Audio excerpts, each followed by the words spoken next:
thought you'd seen the best cameras Xiaomi had to offer, think again. This is their new top dog, the Xiaomi 13 Ultra. There have been some impressive camera phones lately, so what does the Xiaomi 13 Ultra bring to the table? I'm Will for GSM Arena, and let's find out in our full review.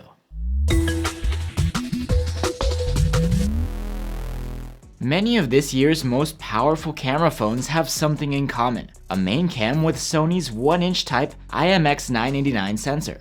That's the largest sensor currently available on a phone. Cameras equipped with it are known for their nice rendition of fine details, and they also can produce a nice natural bokeh.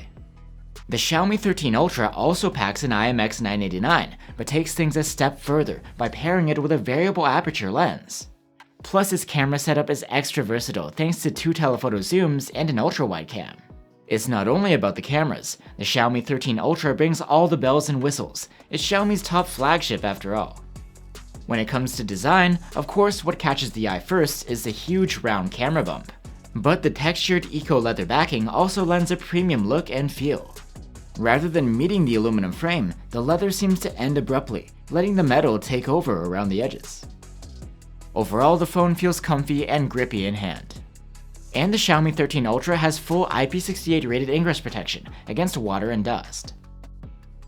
The display is the same that you'd get on the Xiaomi 13 Pro. It's a curved 6.73-inch LTPO OLED with a QHD resolution, a 120Hz refresh rate, and Victus protection. It's quite bright. We measured a maximum of around 500 nits with a manual slider, and this boosts up to 1200 nits in auto mode when in bright sun. And since it uses LTPO tech, this display's refresh rate is extra adaptive. You get a smooth 120Hz when swiping and scrolling, and this can dial down to as low as 1Hz to save energy, depending on what's on screen. You can also save power by turning the resolution down to 1080p, and there's even an adaptive resolution setting which does it automatically based on the content on screen. In QHD, this panel is extra sharp, and it's also quite contrasty. There's support for 10-bit color depth, as well as HDR10+ and Dolby Vision.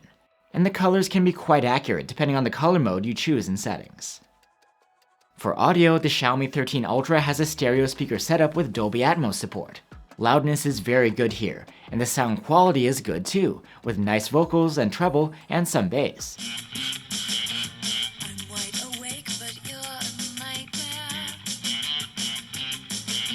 For biometrics, the Xiaomi 13 Ultra has an under-display optical fingerprint reader. And if you hold down your finger, you can access a shortcut to launch an app or function. The Xiaomi 13 Ultra can come with 256 or 512 gigs of storage, or even a whole terabyte, but that isn't expandable through microSD. The interface of the phone is Xiaomi's MIUI 14 on top of Android 13. The UI hasn't changed too much compared to previous versions, but it does bring behind-the-scenes optimizations for better performance. It's worth noting that our Chinese review unit is running the Chinese version of the UI, but global users will get the international version of the software. You can find out more about MIUI 14's specific features in our dedicated video. You can't have a top-tier flagship without the latest chipset, and that's exactly what you get with the Xiaomi 13 Ultra and its Snapdragon 8 Gen 2. It's more powerful than the previous generation inside of last year's flagships, and it also provides better power efficiency. Plus, it supports advanced memory tech like UFS 4.0 and LPDDR5X RAM. The Xiaomi 13 Ultra delivers top-tier benchmark scores and provides some of the best performance you can get out of a phone these days. On top of that, it features an advanced passive cooling system and demonstrated impressive thermal management during our prolonged stress tests. The Xiaomi 13 Ultra has a 5000 mAh battery, which is a slightly larger capacity than what you get on the Xiaomi 13 Pro. For whatever reason, they both have the same chipset and screen, the battery life is less on the Ultra than the Pro. It's still good though, with an overall endurance rating of 108 hours. Another difference is that you have a smaller charger on the Ultra model. It's 90 watts versus 120 on the Pro. This means that although it is impressive, charging is a bit slower here. We were able to charge from 0 to 91% in half an hour, whereas the Pro could charge to full in 22 minutes. Finally, we're onto the cameras. Like I mentioned at length earlier, the main cam has a 50-megapixel IMX989 sensor, OIS, and a variable aperture lens. The other 3 cameras use a 50-megapixel Sony IMX858 sensor, and they all have autofocus. There's a 3.2 times telephoto and a 5 times telephoto, both with OIS, and an ultra-wide cam. As we've seen before, Leica provides the color science here, And you have the choice of two color modes, Leica Vibrant and Leica Authentic. Leica Vibrant is the default, and the main cam's photos taken this way look wonderful. The colors aren't oversaturated, just expressive. The dynamic range is also excellent. There's plenty of detail, and it's very nicely rendered, with a natural look. If you enable the Leica Authentic color mode, you'll get a moodier look, with less pop in the colors and darker shadows. There also seems to be an ever-present vignetting going on. There are two choices for the main cam's aperture, the default f1.9 and stop-down f4.0. This gives you control over the depth of field. At f1.9, you'll get a more shallow depth of field, meaning that the background will be more defocused for a stronger bokeh effect. Switching to f4.0 will get you more of a close-up subject in focus, and the bokeh effect isn't as intense. On larger cameras, stopping down the lens also produces sharper rendition of the subject in focus, but we didn't notice any improvement there. If the natural bokeh isn't enough for you, there are a bunch of options available when it comes to portrait mode. Those taken with the main cam are solid, with proficient separation and likable background blur. The default portraits are taken with the 3.2x telephoto cam though, and they're impressive too. You get very good image quality and a comfortable shooting distance. Normal photos from the 3.2x zoom are excellent, with great sharpness and nicely captured fine detail. The colors and contrast match the main cam's well. However, there is a little bit of visible noise, unlike the main cam. The Xiaomi 13 Ultra's great performance continues with a longer telephoto as well. At 5x zoom, again you get excellent colors that match the other cameras. Sharpness is top-notch, and there's great micro contrast, making for well-defined detail. The noise situation is the same as on the 3.2x zoom. The ultra-wide cam is wider than most, and it again provides the same consistent color rendition. The dynamic range is excellent too. Images are sharp across the frame and detail is solid, even if grittiness has gone up a notch. In low light conditions, the Xiaomi 13 Ultra applies some level of night mode processing automatically. These shots from the main cam are superb. Exposures are well balanced, and you get excellent development of both highlights and shadows, without an artificially brightened look. Colors are well saturated, and detail remains rendered naturally. You can also toggle a dedicated night mode, which may bring subtle changes in the highlights and shadows.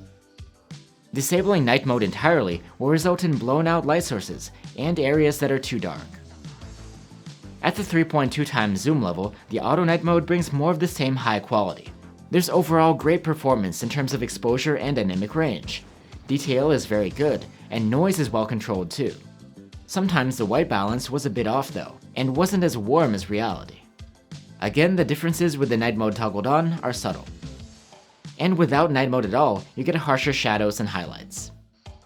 The 5x telephoto does capture good detail once again, even if things are a little softer than ideal. We got a bit more of that loss of color and warmth, but only in certain scenes. Another deficiency of this camera in low light is its rather strong astigmatism, the streaks of light spilling from what should be point light sources. There's not much to complain about with the ultra-wide. There's great dynamic range and dependable white balance across all of the scenes. The detail level is quite good too. On to selfies from the 32-megapixel front-facing cam. These have great colors, and the dynamic range is quite good too. The detail level leaves a bit more to be desired though. The Xiaomi 13 Ultra can record video in up to 8K at 24 FPS with all of its rear cameras. The selfie cam is limited to 1080p though. 4K video from the main cam is excellent. The exposure is on point, and dynamic range is wide, with well-developed shadows and highlights. The colors are just as lively as in the stills, and the detail is very good too. 8K footage from the main cam is just okay. The global properties are the same as the 4K footage, but the detail level isn't significantly better, and the file size is huge. The 3.2x zoom camera provides great 4K video quality. Just like with the still photos, with the videos, the Xiaomi 13 Ultra is very consistent from camera to camera when it comes to colors and exposure. The 5x telephoto brings no surprises either, and maintains the overall well-tuned look in 4K. The ultra-wide is mostly in line with the rest as well. It seems to struggle a bit more with the dynamic range though, sometimes ending up with dark shadows.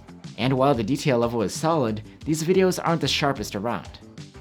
Low-light videos from the main camera are sharp, with good levels of detail, but we'd prefer a brighter exposure here. The zoom cameras do okay with the exposure and color reproduction, though both deliver only average sharpness. The 5x zoom's astigmatism is evident in videos as well. The ultra-wide has an even tougher time in the dark. Its clips are underexposed and on the soft side. The Xiaomi 13 Ultra supports stabilization across all cameras and modes, and that's always on. The main camera and the ultra-wide do an expert job in smoothing out walking, and the pans from the zoom cameras are quite smooth. So that's the Xiaomi 13 Ultra. It's one of the best flagships out there with top-tier features all around. But of course, where it really takes the cake is the cameras. You get a cutting-edge main cam, plus the extra versatility of 2 zoom cameras and an ultra-wide. Our only major nitpick for camera files is the selfie cam. It's not the best around, and 1080p video recording is probably not enough for vloggers. But besides that, the Xiaomi 13 Ultra is the real deal, and it's definitely worth recommending. Thanks for watching, guys. If you're looking for alternatives to the Xiaomi 13 Ultra, one option could be the Xiaomi 13 Pro, or you could check out the Samsung Galaxy S23 Ultra. Let us know what you think, and I'll see you on the next one.